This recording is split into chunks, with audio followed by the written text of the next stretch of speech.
Parashat Metzora, c'est la paracha dans laquelle on parle des gens qui ont la lèpre.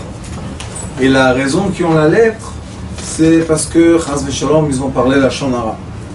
Et quand ils ont parlé Lashon Hara, le Lashon Hara a influencé les vibrations de l'air, et l'air a changé l'état de la pierre, et la pierre a commencé à faire quoi? À moisir, très simplement.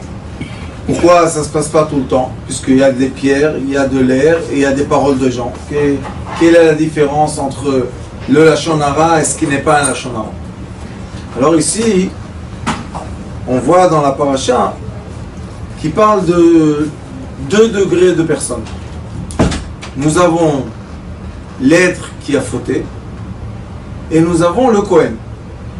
Maintenant, la paracha nous dit, quand tu vois que dans le mur il y a un problème, tu vas tout faire sortir de la maison et seulement après le Kohen il va rentrer dans la maison.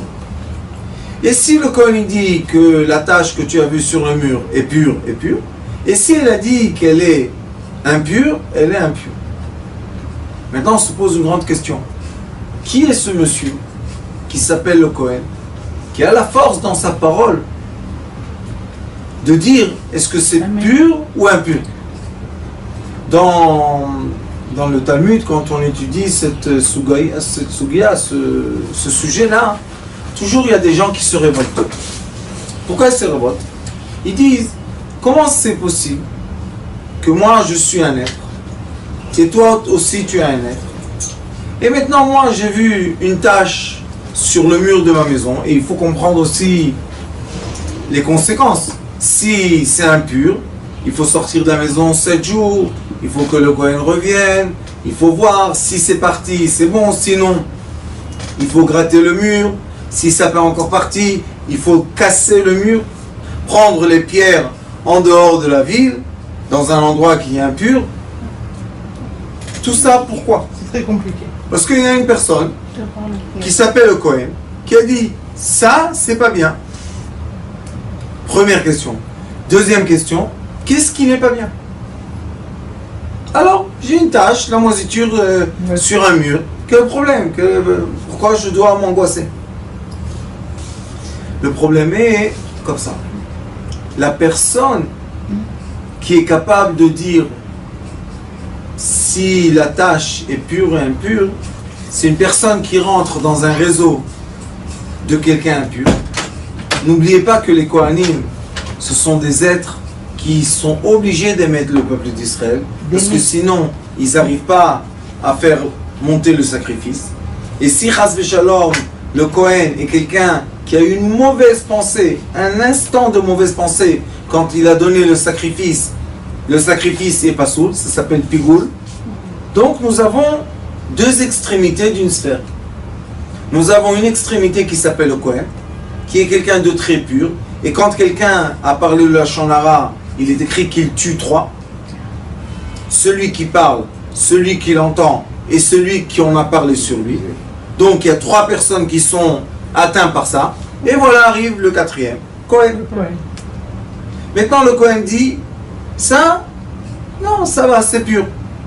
Hop, on rentre tout à la maison, et la tâche va disparaître. Le Kohen il vient et dit non, c'est impur. On est en dehors de la maison et la tâche maintenant doit commencer à se purifier. Qu'est-ce qui se passe? Pourquoi? Quelle est cette force que la Torah donne à un certain monsieur qui s'appelle le Kohen? Et ce monsieur-là, le prêtre, ça doit être quelqu'un qui doit avoir une telle force dans sa bouche de dire pur ou impur. Et même il est écrit dans la Mishnah, quand on étudie ça, il est écrit que celui qui a fait le Lashon Hara, c'est quelqu'un qui sait qu'il y a une tâche. Et il n'a même pas le droit de lui-même dire si la tâche est pure ou impure. Pourquoi? Il sait que la tâche est impure. Pourquoi tu me dis que je n'ai pas le droit de dire pure ou impure? Encore une fois, on voit que la Torah, Baruch Hashem, je ne vais pas dire qu'elle sépare, mais elle fait la différence entre les êtres humains qu'il y a sur Terre. Nous avons des êtres humains qu'il y a sur Terre qui sont les enfants indigos.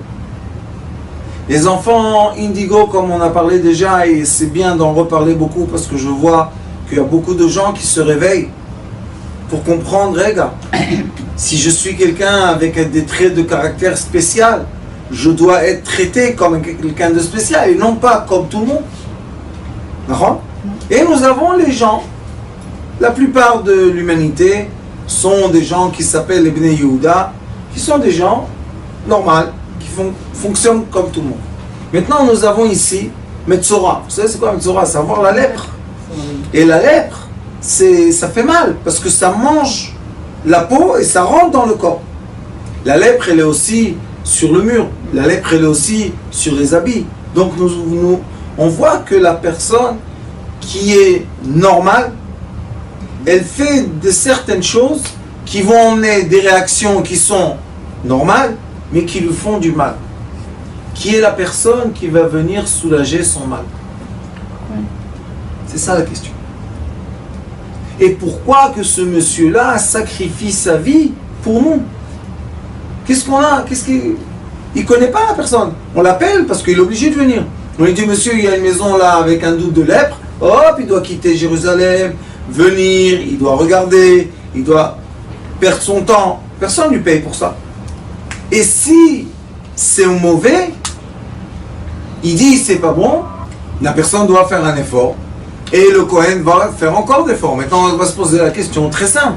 Si quelqu'un parle de la Shonara, les mauvaises paroles, pourquoi on doit venir purifier la maison, faire attention à ces petits objets? Qu'est-ce que c'est ça? Le Talmud nous dit, vous savez qu'il y a écrit Pachim. Vous savez c'est quoi les Pachim?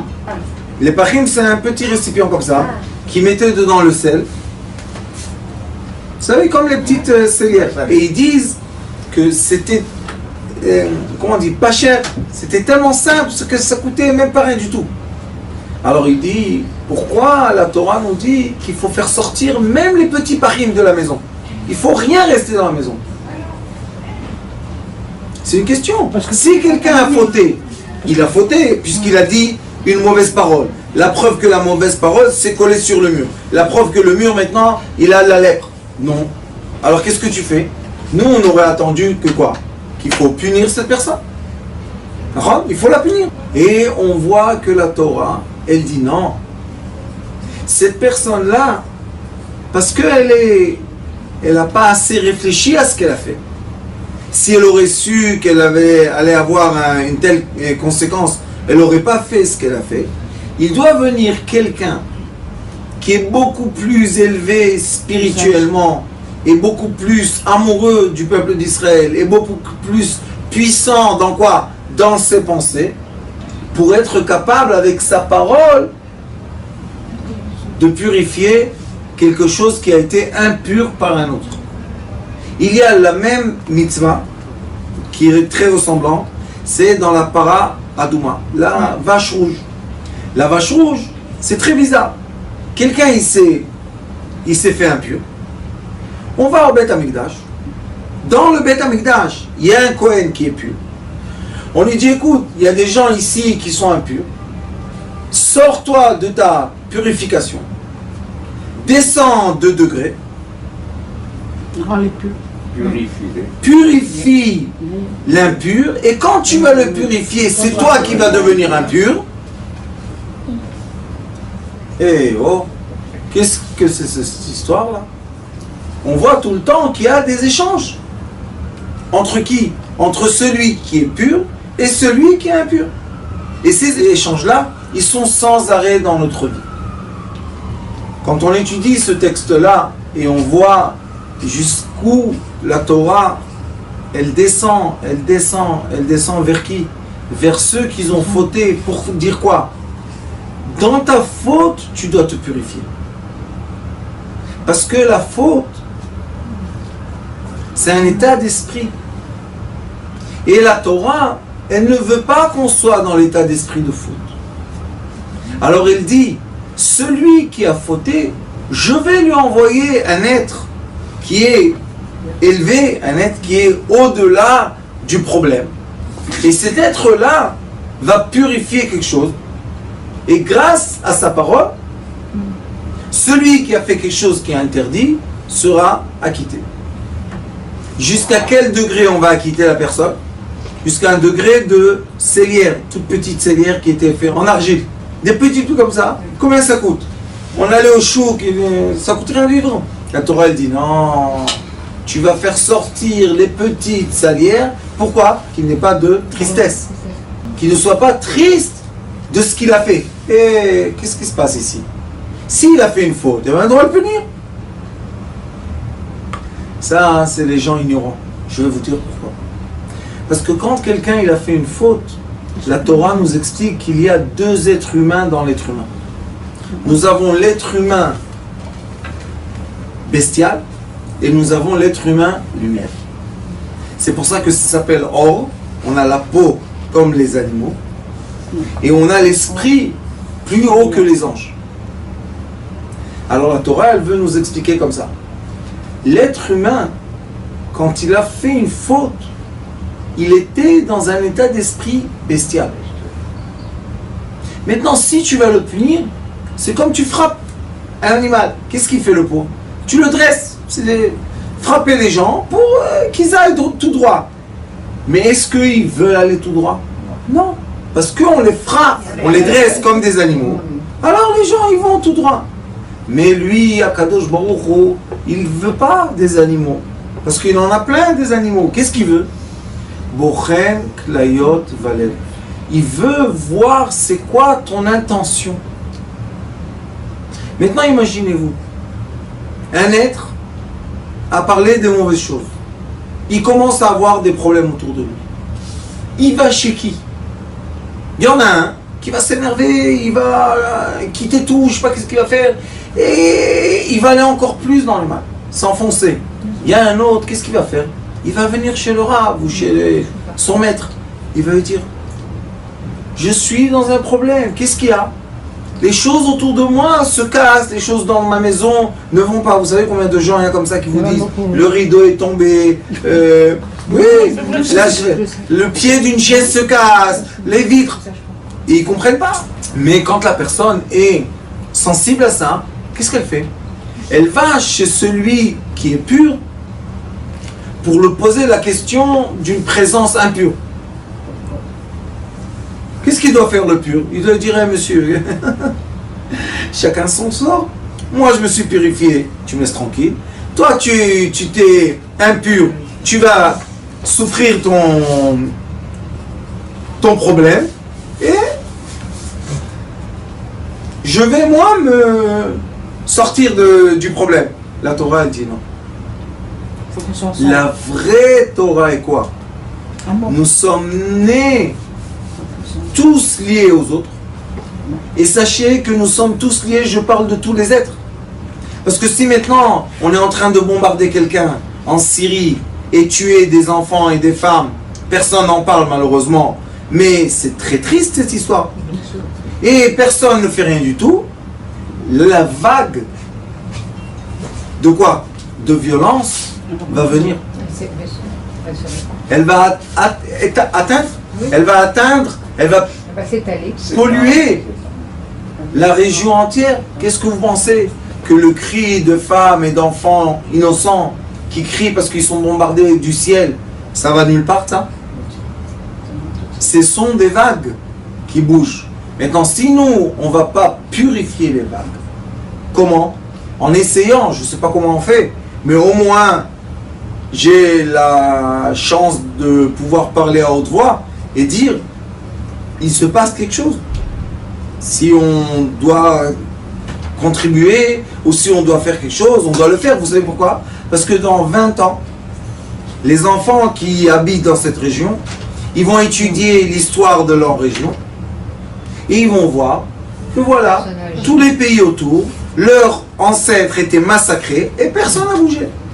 Ça, c'est un exemple vivant qu'on a dit, on a juré qu'il n'y aura plus d'Holocauste. Et malheureusement, ça se reproduit trop de fois, trop de temps. Vous comprenez ça, hein? Si ça ne nous interpelle pas, ça veut dire qu'il y a un problème. Ça veut dire que notre sensibilité de vie a descendu. Si ma sensibilité de vie a descendu, ça veut dire que même ma vie n'a plus de valeur. Et si ma vie n'est plus en valeur, ça veut dire que je suis en danger. De qui? De moi-même.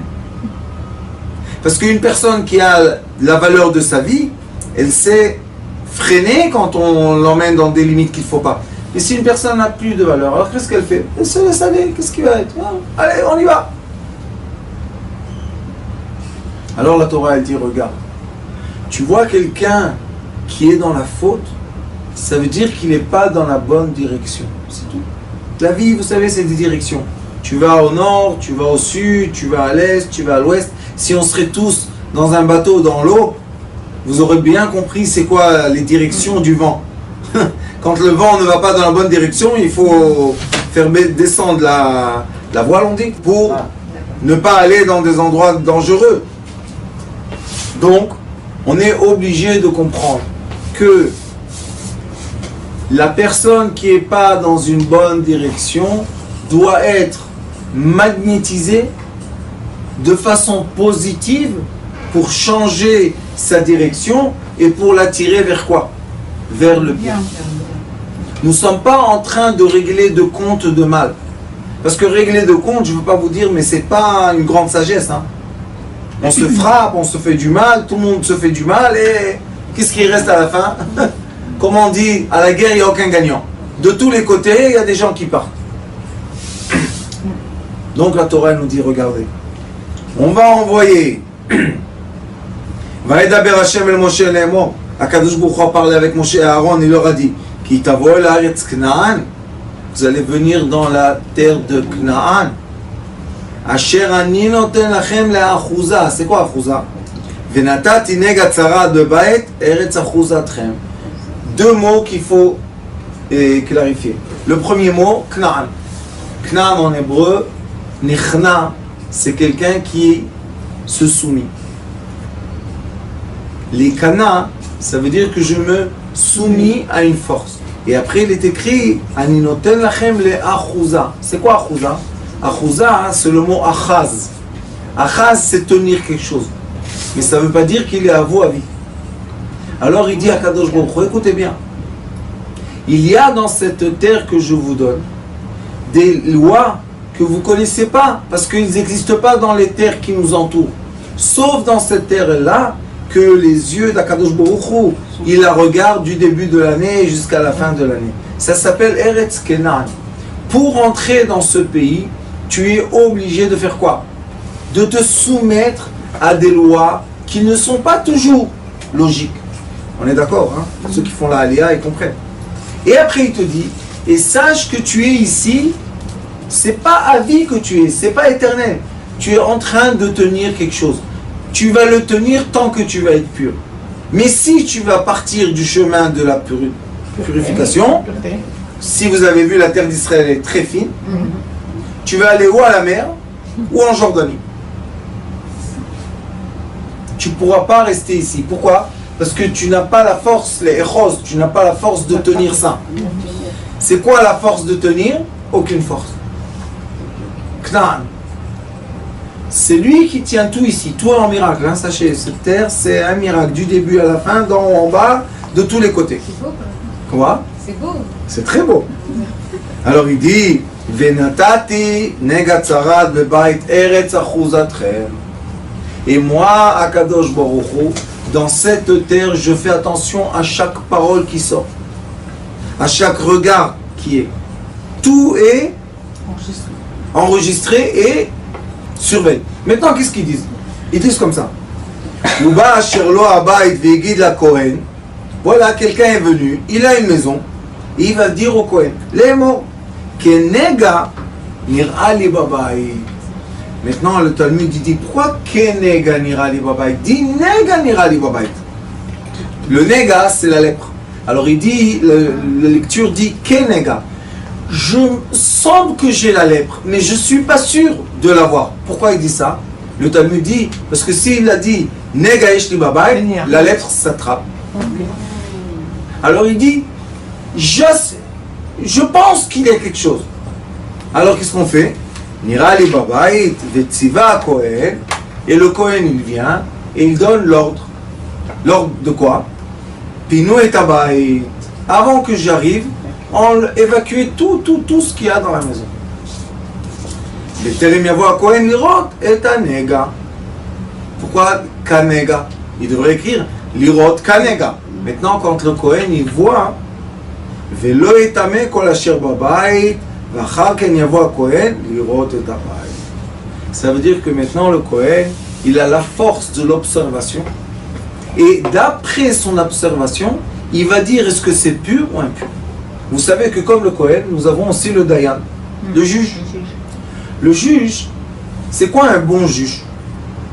Le Talmud dit qu'un bon juge, c'est quelqu'un qui sait poser les questions pour faire sortir la vérité. Maintenant, si tu sais bien questionner, tu vas avoir les bonnes réponses. Mais si tu ne sais pas bien questionner, il peut te mentir. Quel est le problème s'il ment? S'il ment, maintenant, le juge qui doit être pur va rendre quelque chose de pur impur. Puisqu'il est obligé de juger. Donc il va trancher de façon non juste, pas juste, quelque chose qui a été par le mensonge. Et ça, le deuxième temple a été détruit à cause de ça. Que les juges tranchent d'une façon qui est injuste. Donc on voit qu'il y a une personne, que peut-être il a eu une erreur dans son jugement, mais cette erreur-là a emmené la colère sur tout le monde. Pourquoi? Parce que dans la terre, qui est la terre promise, qui est tout le temps surveillée par Akadosh Baruch Hu, les règles sont différentes. Tu ne peux pas dans cette terre ou sur cette terre te comporter comme tu veux. Quelle est la règle supérieure à toutes les règles? Va'afta l'ereacha kamocha. Aime ton prochain comme toi-même. Veut dire que nous devons appliquer sur notre quotidien la règle de l'amour qui veut dire quoi? Celui qui fait des mauvaises choses, le méchant, est dans la faute. Ce n'est pas un méchant, c'est quelqu'un qui n'a pas compris la polarité. Il a transformé les polarités. Donc il va voir tout ce qui est blanc-noir et tout ce qui est noir-blanc. Est-ce qu'on va juger quelqu'un comme ça? Il est aveugle, le pauvre, il ne voit pas. On ne peut pas juger un aveugle de ne pas voir une couleur. La même chose, on ne peut pas juger un être qui est dans la faute d'avoir fait la faute. Pourquoi? Parce qu'on doit venir du degré supérieur de l'amour propre. Et c'est pour ça que le Kohen, quand il regarde avec ses yeux, il doit avoir pitié du monsieur. Il doit se dire, le pauvre, s'il est arrivé à parler du mal de quelqu'un d'autre, imaginez-vous la souffrance dans lui il est. Maintenant imaginez-vous, il est dehors et il attend. Et maintenant il est comme avant un jugement. Il ne sait pas qu'est-ce qui va se passer. Parce que si c'est impur, vivre à l'extérieur de sa maison 7 jours, c'est pas pratique tellement. Alors lui, on le fait sortir. Maintenant le monsieur, le Kohen, il a la force de dire c'est pur. Donc le fautif maintenant, quel sentiment pendant ce moment-là du jugement, quel sentiment il a vis-à-vis du Kohen? Il aime ou il n'aime pas? Il aime, bien sûr, surtout c'est il veut maintenant l'aimer beaucoup, beaucoup, beaucoup. Il veut lui dire que tu réussisses ta mission de quoi? De purifier ce qui est impur. Toi, tu veux que moi je purifie quelque chose qui est impur? C'est toi qui fais les choses impures. Qu'est-ce que tu me rends dans cette histoire? Moi, je suis pur, je vois le pur, je le dis. L'impur, eh ben c'est ton problème. Il peut dire le contraire. C'est ce qu'on dit. C'est ça le grand débat. Vous Il voyez veut impur et il dit que c'est pur. Oui. Il peut. Il a la force de quoi? De rendre Du regard et de rendre. la parole. Et c'est de rendre quelque chose d'impur pur. Il peut. Ouais. Il peut. Mais comment il a la force? À la main. Le regard. C'est quoi le regard? Aïn Tova. Ah, une Torah. Aïn Tova ou Yevourach. Tov Aïn ou Yevourach. C'est quoi? Le monsieur qui a le bon regard, c'est lui qui peut bénir. C'est quoi un bon regard? Le bon regard nous explique le Zohar Kadosh quand ils expliquent l'histoire de la Tchouva. Il dit que le bon regard, c'est savoir faire la part des choses. Comprendre que ce monsieur et toute sa famille entière vont pas être victimes d'un moment de colère. Et comprendre que dans le moment de colère, cette personne elle est tombée dans le degré bestial de l'être humain. Mais c'était un moment bestial. C'était pas lui. La preuve qu'il a appelé le Kohen. Et s'il n'aurait pas appelé le Kohen, il aurait vécu comme ça, eh ben on ne sait rien du tout, c'est pas notre... Mais s'il a appelé le Kohen, qu'est-ce que ça veut dire? Ça veut dire que cette heure-là est pure. La nature de l'être humain, c'est pas être méchant. Mais quand l'être humain s'emballe dans des comportements qui ne sont pas dans la bonne direction, il devient très négatif. C'est des polarités. Mais si lui, il n'est pas négatif, comment nous on va prier? Si tout le monde serait tous des tzadikim, quelle prière on aurait fait? Il n'y aurait pas de prière. La prière, c'est quoi? Tfila. Tfila, c'est ptila. C'est quoi la prière? Le fil qui fait quoi? La mèche qui nous lie. D'accord? Alors si les gens qui ont fait des fautes sont venus chez le tzaddik, chez le Kohen, pour demander si c'est pur ou impur, ce sont des tzaddikim. Et ça, c'est la vue, ça, c'est le regard d'un Kohen. C'est quoi un Kohen? Un Kohen, c'est quelqu'un qui a la permission, il a l'accès des cieux. Et ce quelqu'un-là, il est obligé d'être avec un cœur énorme, qui peut surmonter, qui peut être au-delà de tout, pour s'approcher vers Hachem et dire, voilà, cette personne est pure, cette personne est pure, cette personne est pure. Au lieu de dire, par orgueil, ça c'est impur, ça c'est impur, ça c'est impur. À la fin, ceux qui disent ça, ils se trouvent entourés de pollution. À quoi ça sert? Moi, des fois, je dis aux gens, regarde, si tu ne vas pas l'aider, il va commencer à faire des fautes. Il va fauter, il va fauter. À la fin, c'est qui va payer toutes les fautes? C'est toi, tu vas te crier. Vous savez, on va au tribunal et on voit des gens derrière les barreaux, malheureusement. Et ils pensent qu'ils étaient tout seuls, ils vont prendre tout seuls leur punition, tout. Et on voit dans l'audience la famille, les parents, les frères, les femmes, tout le monde pleure. Pourquoi ça arrive à ce stade-là? Parce que au moment de la première faute, on n'a pas regardé avec l'amour et la miséricorde. Mon cher Rav Ben Guigui m'a dit une fois qu'il était dans la police, très haut gradé. Il m'a dit, j'ai jamais actionné de la violence. Je lui ai dit, alors comment tu as fait? Il m'a dit, j'ai parlé avec eux. C'est secret. Il m'a dit, j'ai parlé avec eux.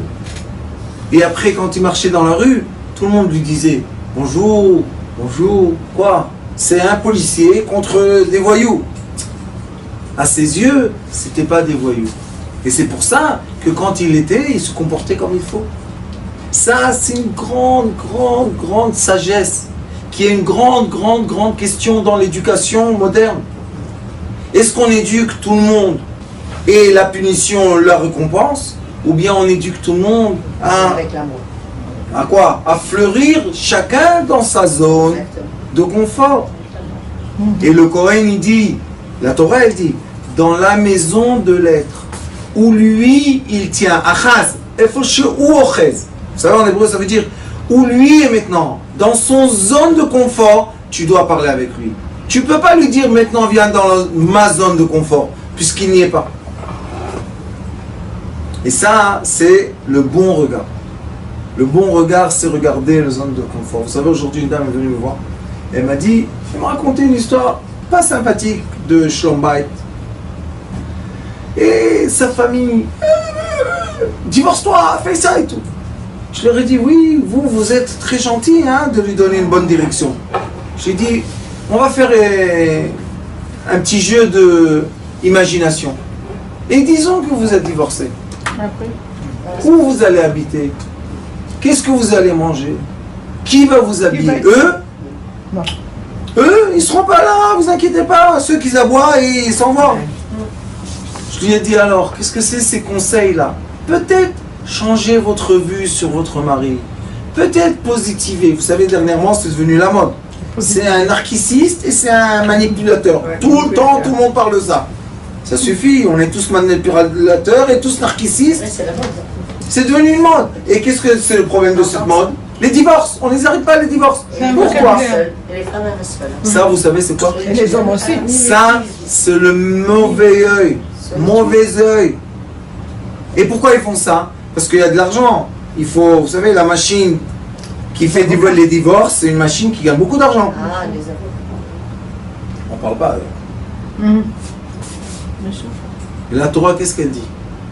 Même s'il a un néga, même s'il a fait une faute, il a le néga, voilà la preuve qu'on le voit. Rentre dans la maison et montre-lui qu'il peut s'en sortir positivement. Montre-lui qu'il y a une porte positive dans la vie. Montre-lui qu'il y a un vrai changement. Ça, c'est le Kohen. Le rôle du Kohen, le rôle du prêtre, c'est quoi? C'est de montrer aux gens, écoute, dans toi, c'est vrai que tu es enveloppé d'une peau bestiale, c'est vrai. Mais dans toi, il y a une lumière qui veut être attirée vers les cieux. Permets cette lumière. Et si la personne se comporte de façon bestiale, ça veut dire que nous, on ne lui a pas donné la permission de se connecter à son céleste. Et ça, c'est ce qu'Akadosh Baruch Hu ne veut pas. Il dit, faites attention, parce que vous influencez les uns les autres par les paroles, et par les regards, et par les grimaces. Il faut faire attention, que cette personne-là ne tombe pas, chas v'shalom, dans le mauvais chemin, qui va l'emmener faire des mauvaises actions, et après tout le monde va souffrir.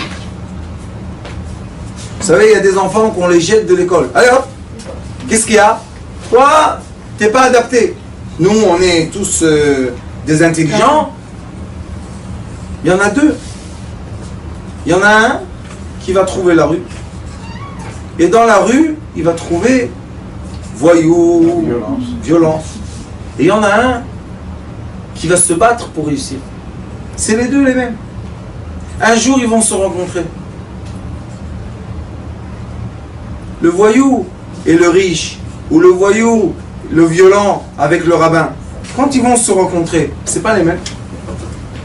Si, c'est la même. Ils sont sortis du même endroit.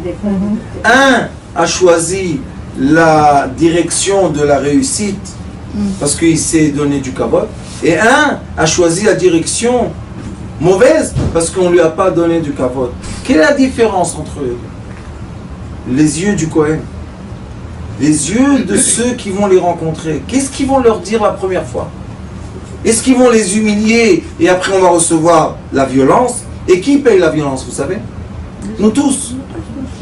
Parce que quand il y a des enfants qui sont ennuyés, ils n'ont rien à faire, à 16 ans, ils se trimballent dans la rue comme ça, et ils sont prêts à tout casser, à tout frapper. Qui souffre? Ceux qui ont jeté les enfants d'eux. Au lieu de comprendre, Aïn Tov, regarde l'enfant, pourquoi il est comme ça? Oui, tu dois mettre de l'énergie. Mais moi, vous savez, je viens de la science. Dans la science, c'est très simple. Il y a des équations mathématiques. Alors moi, je regarde comme ça. Je dis aux gens, regardez, vous l'avez jeté de l'école. Il est devenu voyou. Il va voler, il va frapper, il va faire de la violence. On prend, on mesure tout ça. Combien ça coûte? Ça coûte 200 000, 300, 1 demi-million. Prendre quelqu'un qui est au chômage, un enseignant qui est en chômage, lui payer une paye tout le mois, tous les mois, et accompagner cet enfant jusqu'à la fin du parcours et le faire entrer à la fac pour étudier, combien ça coûte ça? 100 000? Même pas. Maintenant, on va mettre les deux sur la balance. Pourquoi on n'est pas prêt à investir? Pourquoi on investit toujours après qu'il y a le malheur? Pourquoi pas, ça va arriver. Parce que le Yetzerara, le mauvais penchant, dit laissez-le moi un peu, je vais m'amuser avec lui, après je vais vous le redonner. On n'a pas le droit de laisser. Et c'est pour ça qu'il y a une mitzvah dans la Torah qui s'appelle Egla Harufa. Vous savez c'est quoi Egla Harufa? Quand tu es à côté d'une ville, il y a quelqu'un qui a été tué, chas v'shalom assassiné, les sages de la ville, des deux villes, doivent descendre et ils doivent mesurer de quelle ville c'est proche Et c'est eux qui doivent payer le sang du monsieur qui a été assassiné. Vous savez pourquoi?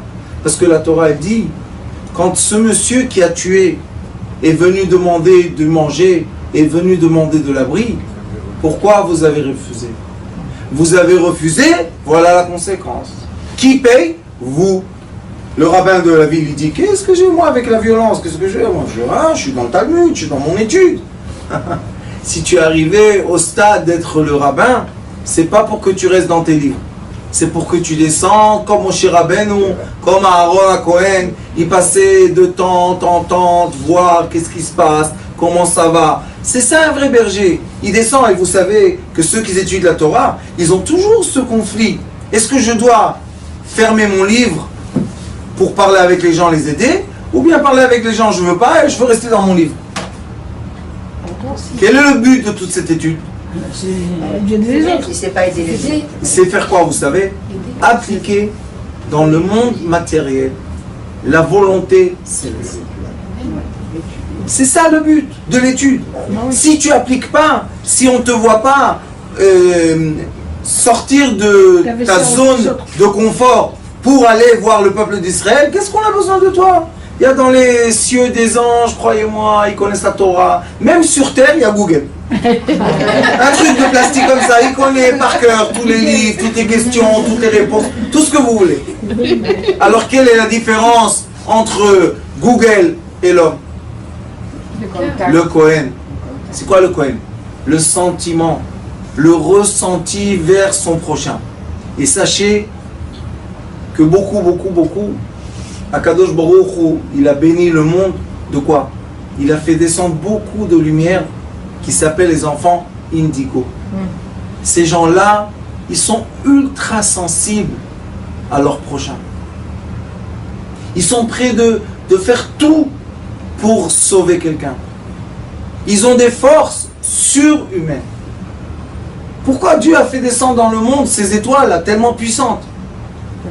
Dans les étoiles puissantes, il y a l'ADN de quoi? Aide ton prochain. Comme Yosef Hatzadik. Yosef Hatzadik, il est descendu en Égypte, on lui a fait du mal, tout ce que vous voulez. Mais la première fois qu'il a vu ses frères, qu'est-ce qu'il a fait? Il a pleuré. Il a dit, voilà, je vais vous aider. Voilà, je vais vous sauver. Voilà, je vais vous donner de la nourriture. Ça, c'est Yosef Hatzadik. Tous les indigos, ils sont comme ça. Sauf, attention, si on les jette dans la rue et on ne leur donne pas d'amour, eh ben on va recevoir des monstres. Parce qu'ils sont vraiment surnaturels. Mais si on les fait sortir du système, mais on continue à les aimer, on continue à s'occuper d'eux, c'est eux qui vont monter, ils vont grimper. Et quand ils vont arriver au sommet de la pyramide, vous savez qu'est-ce qu'ils vont faire? Ils vont toujours aider tous ceux qui sont en bas, tous les faibles. Vous savez que même dans le monde, on va dire assez moderne, il y a toujours les films Robin Hood et les Trois Mousquetaires. Vous savez, tous ces films-là, qu'est-ce qu'on montre? On montre quelqu'un qui a été sorti du système, mais il fait quoi? Il pense toujours à ses frères les pauvres. Vous savez, c'est qui ça? Le Kohen. Le Kohen, il a un autre cerveau. Son cerveau n'est pas un cerveau matérialiste, égoïste. Non. Son cerveau est quoi? Le bien de son prochain. Et c'est pour ça qu'il est prêt à se impurifier pour purifier son prochain. Vous vous imaginez c'est quoi ça? Une personne qui est arrivée au degré de la purification. C'est un Kohen. Il dit, ah, lui il souffre, il n'y a pas de problème. Mais monsieur, vous allez être impur. Vous savez c'est quoi être impur pour quelqu'un qui est pur?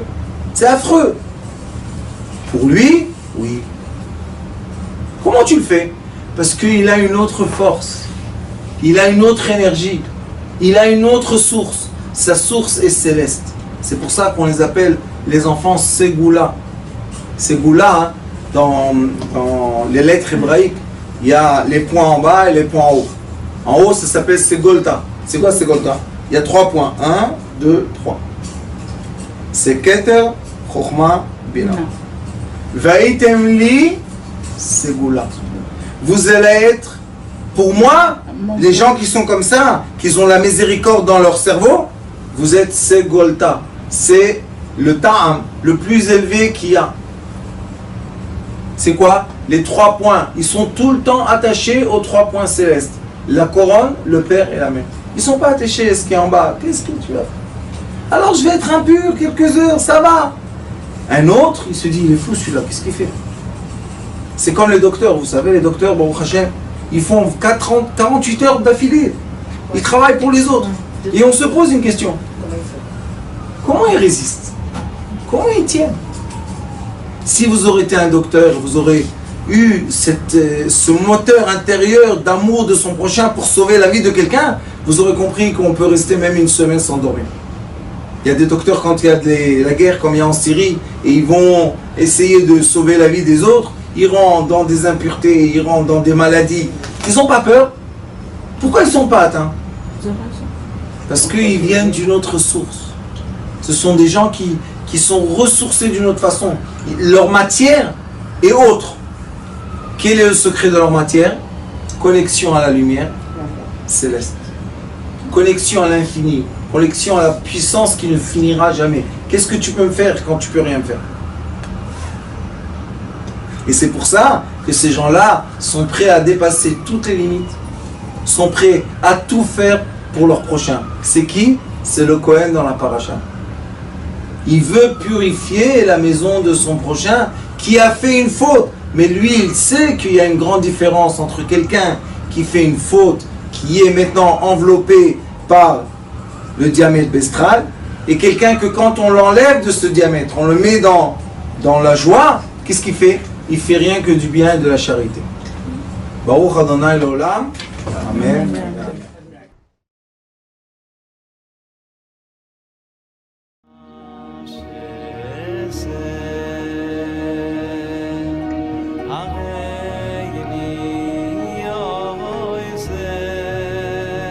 הוא היה אומר לי, בבית שלי יש מלאכים, לא רוצה לצאת מהבית.